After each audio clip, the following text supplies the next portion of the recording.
RD motion पिक्चार्सनि बेनारजों दिहुनजानाय पंकज लाहारीनि जांख्रिथायनि थैसाम आबुं बर' सावथुनखौ शुक्रबारखालि बिटिआरजों लोगोसे आसामनि गं 7 सावथुन हलाव रिलिज होनाय जाबाय।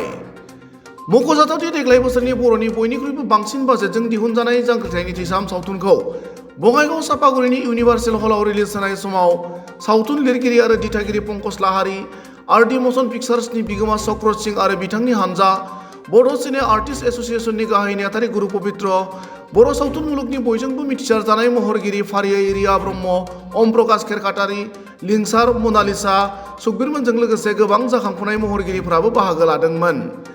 गुबुन फारसेथिं बर'नि बिग्रायारि आफादजों सोमोन्दो गोनां जारिमिनारि सावथुन जांख्रिथायनि थैसाम सावथुनखौ नायनायनि उनाव बर' सावथुनजों लोब्बा थानाय महरगिरि आरो रायजो राजाफोरा मा फोरमायखो फै जों नायनानै लानि। गिबियावनो आंनि अननाय आरो मोजां मोननाय नोंथांमोन नायगिरि बिथांमोननिसिम बयनिसिमबो जासिहरग्रोनाय थाबाय। आङो जेब्ला शुट खालामदोंमोन मोनसे गोसोखांथाव आं जेब्ला गादोंमोन आरो गोसोखांथाव शुटआनो जाबाय जेब्ला आङो उन्दै गथ' लानानै जेनेबा प्रेगनेन्ट, आंना रला मोनसे प्रेगनेन्ट वुमेनमोन।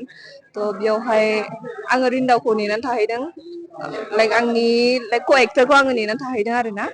ओमफ्राय बेयावहाय आंनो सासे प्रडिउसार माने डाइरेक्टरफ्रा खिन्थादोंमोन बे सासे माबानि जिउ जारिमिनजों लोब्बा लानाय होनदों आरो सासे वुमेननि, जोंनिनो बङाइगाव एरियानि आरो बे हिन्जावा। थ' बेखौहाय आङो गोसोआव लानानै बे शुटखौ खालामनाय जादों आरो। ओमफ्राय बिराद गोजोननाय मोनदों कि बिनि रलखौहाय आङो श' खालामनो मोनदों होननानै। दिनैनिफ्राय हलाव होबाय, मा खावलायनो सानगोन रायजो राजाफोरखौ? जोंनि जांख्रिथाय थैसामखौहाय आङो नोंथांमोन बयनिसिमबो रिकुवेस्ट खालामो, नोंथांमोना नायफै आरो गोदो गोदायनि जिउ जारिमिननि जे जाथाय जालांनाय बेखौ बेवहाय दिन्थिफुंनाय जादों। थ' नोंथांमोना मोजां मोनगोन होननानै आं आसा खालामो। बयखौबो नायफैनो थाखाय आं गुरै खावलायनाय जाबाय। गिबि गिबियावनो आं खुलुमग्रोबाय। आं बे सावथुनखौ नुवाखैमोन, दिनै हलाव रिलिज जाबाय, नायबाय। नायनानै माने बिदिबादि माने फिल जादों आवगायनि खोथाफोरखौ। अनेक आंनाबो एक्सुवेलि बिर जोहोलाव आवगायनि जोंनि बर'नि मुंख्लं अनेक आंनाबो माने सिनायनाय अनेक दंमोन लोगोफोर। थ' दिनै बे सावथुनखौ नायनानै आं एक्सुवेलि मा बुंबावनो, आं आवगायनि खोथाफोरखौ एक्सुवेलि गोसोआव माने एकदम माने सावथुनखौ नायनानै एकदम रियेल आवगायनि फिल जादों। दा बे सावथुनखौ जे जोंना बन्धु चक्रध सिंह मुसाहारिया जे साहस खालामनानै जे बेबादि जे सावथुन जे प्रडिउस खालामदों, बिनि थाखाय आं एक्सुवेलि बेखौ रोजा रोजा साबायखर होयो। आरो गासिबो टिमसिम जा माने बेखौ माने जे माने रियेल महरै जे बे सावथुना जे जाफुंदों बेखौ माने नायबासो मिथिगोन। फैदो, जाय जाय बे सावथुनखौ नुवाखै हलाव नायफैदो। आङो माने बे स्ट'रिखौ नायनानै, बे सिनेमाखौ जांख्रिथायनि थैसामखौ नायनानै जोबोद गोजोननाय मोनदों, जोबोद मोजां मोनदों। आरो मेगननिफ्राय मोदै गवाबाथ' रावबो थानो हाखाया। नोंथांमोनहाबो गोबां नायबाय जानांगौ आरो नायफैबावदो। बयबो रायजो राजाफ्रा नायनानै जाहाथे सापर्ट खालायो बे मुभिखौ नायनानै। आरो जे आगोलाव जाबोनाय जाथायफोरखौ एसे नुनानै दा गोसोआव बिराद दुखु मोननाय फैदों, गोसोखांनाय फैदों। दा आङो लिरगिरि जोंनि पंकज लाहारी बिथांखौ आङो जोबोद जोबोद साबायखर बावो बे काहानिखौ लाबोनानै जोंनो दिन्थिनायनि थाखाय। गोजोन्थों। सासे बिबानगिरि हिसाबै दिनै जांख्रिथायनि थैसाम सावथुना जिबायदि जांख्रिलांबाय बड'लेण्डखौ बा जोंनि आसामखौ बर' सावथुन इन्डास्ट्रियाव, जोङो जोबोर गोजोननाय बावदों। आरो जोंनि जा प्रडिउसार चक्र आदा बिथांखौबो जोङो जोबोर गोजोननाय बावदों। आरो जा डाइरेक्टर सार पंकज बिथांखौबो जों गोजोननाय बावदों। आरो बे फिल्माव जिमानखिनि आर्टिस्ट आरो क्रिउस दंमोन, आर्टिस्ट आरो टेकनिसियान्स दंमोन, बिथांमोनखौबो जों जोबोर साबायखर बावदों। मानो होनबा बिथांमोना ओरैबायदि खस्थ' खालामनानै फिल्मखौ मोनसे साक्सेसफुल दरखंआव लानानै फैदों। बेनि थाखाय जों जोबोर साबायखर बावनाय जादों। गासिबो रायजो राजाया प्राय नुफ्रामजोब्बाय, बुंनो गोनां जेबो गैला। आरो जिखिनि सुबुंफोरा बे सावथुनखौ नायाखै, दिनै गासैबो लोब लोब फैनानै नायनो हासिगौ। दिनैनिफ्राय आसामाव 7 माने 7टा हलाव दिनैनिफ्राय देखायनाय जागोन। गासिबो टिकेट दाननानै नायनो हागोन। जाय जाय बिथांमोना फिल्डआव थांना नायनो हायाखै बिथांमोना नायनानै ला।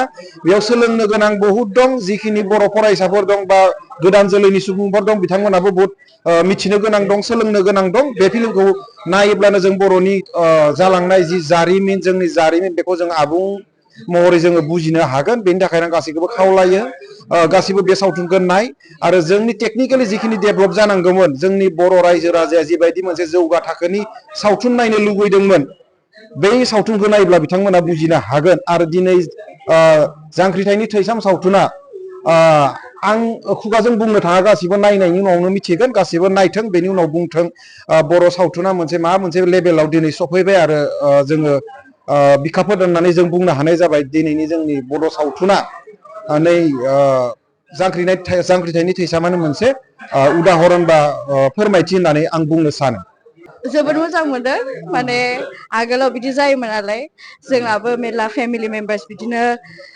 जेलाव थांनांलायनाय जादों नालाय ओंखायनो एसे गोसोआव नांदों आरो दा लास्टाव नुगौबा सेकेन्ड पार्टखौ नायनो फैथारगोन ओरैबायदि मोजां मोनदों आरो ना दाबो गोसोआ गिलिर मोनगासिनो दङ ओरैबायदि जोबोद इम्पेक्टफुल जादों आरो सिनेमाया जोबोद मोजां मोनदों बर'नि बिग्रायारि आफादजों सोमोन्दो गोनां सावथुन बेहाय नोंथाङा नेगेटिभ रलाव मैखोम फाव खालामबाय बै शुटिंनि समावहाय नोंनि गोसोखांजाथावसिन बुब्लिया माबे मोनसे समा शुटिं समनि बयबो नायबायानो खोमा गोबां जायगायाव नुखाबायानो मानसिफ्रा आंनि मोनसे सिन दंमोन जि सिनाव माने आं बुजानानै माने आंनि जोलै जिखिनि दङ बे गेब्रुनाय आरो बे आंनि लाइफआव बयबो बुङाबाबो आं गोसोआव थाबाय थागोन बेयाव माने मोनसे सिनेमा मावदोंमोन जे सिनेमायाव आंनि माने बयबो एदावोबो नालाय बेखिनियाव थालांगोन आरो बे आंनि गोसोखांथावसिना आरो दिनैनिफ्राय हलाव हगारबाय फिल्मखौ रायजो राजाखौ मा खावलायनो सानो जोंनि बर' हारियाव जोंनि बर' समाजाव बे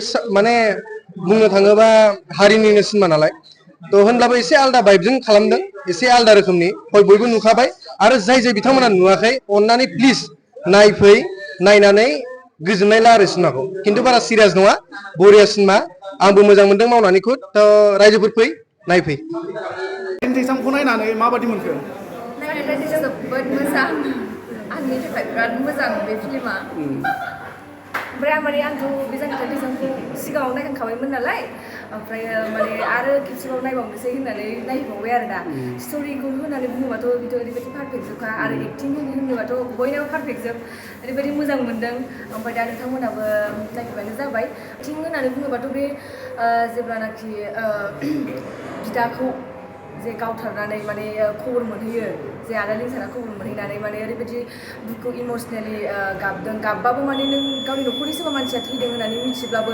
गारनानै फैनो हायाखै बेफोरबायदिखौबो दुखु मोनो आरो पार्टखौ होनोबाथ' आं गासिबोखौनो दुखु मोनजोबदों इमसनेल जोब आरो ना गोसोआव नांहोनो हाजोबनाय माने ओरैबायदि मोजां मोनो जोंनि बर'फ्राबो बेबायदि मोजां मुभि स्ट'रि खालामनो हानाय जाबाय ओरैबायदि मोजां मोनो आरो थारमाने आङो दाख्लै फुजा सिजोनावहाय रिलिज जानाय समाव नायनो हास्थायदोंमोनब्लाबो माखासे उसुबिदानि थाखाय नायनो मोनाखैमोन नाथाय दिनै इउनिभार्सेल बे बङाइगावनि सिनेमा हलाव श' खालामबाय होननाय लोगो लोगो आङो एकदम होसोनानै फैथारदों आरो नायनो हांखुर जानायखौ दिनै नुफैबाय नुनानै माने ओरैबायदि हाथारसिं थारमाने सिनेमाया ओरैबायदि बिखायाव नांहोदों माने जोंनि जाथिनि थाखाय आरो बयबो बर' रायजो राजाफोरनि थाखाय बियो बयनिबो थाखाय ओरैबायदि मोजां मोनगोन आरो माने आं दिनै नायनानै मोनबाय माने बुंनोनो जेबो खुगायाव राव गैया आरो ओरैबायदि मोजां जादों आरो जाय बिथांमोना दाख्लै समफ्राव नुवाखै बे बिथांमोनखौ सिनेमा हलफोराव थांनानैहाय नायनो थाखाय आंनि खावलायनाय आरो जोबोद मोजां जादों मथा मथि गोजोन्थों। देखिए मैं इस बारे में ये कहना चाहता हूँ कि